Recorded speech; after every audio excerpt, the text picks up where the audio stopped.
pasensya na po kung ayan po yung naramdaman nyo nung napanood nyo po yung video na yun. Yung about naman po sa gestures ko na ayaw ko daw po magpabeso. Hindi po kasi beso yun. Ang akala ko po nung una, hug yun. Pero, based po dun sa post niya, ang gusto niya daw po pala gawin is bro code. Babae ako eh. Hindi ako familiar sa bro code. Kaya, ang in-expect ko, i-hug niya ako, tas i-tatap sa likod.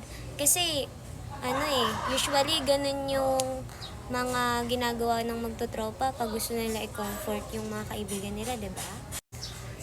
Tapos, doon naman po sa part na nagbago daw po yung facial expression ko. Kasi po, may part doon na nahila niya ako ng very light lang naman. Kaya parang feeling ko naging uncomfortable po ako. Pero, alam ko pa rin naman po sa sarili ko kung ano yung gusto niyang gawin. At hindi po beso yun or nakaw na halik. Pero po don't get me wrong po super na-appreciate ko po yung mga sinabi ni Meme Vice na talagang masama naman po talagang humalik ng walang permission. Kasi po kung ganun po talaga yung totoong nangyari, hindi ko rin naman po ipagtatanggol si Axel.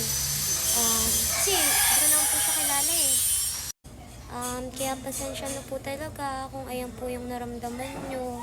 Tsaka kung ganun po yung naging interpretation nyo sa mga nangyari. Pasensya na po talaga.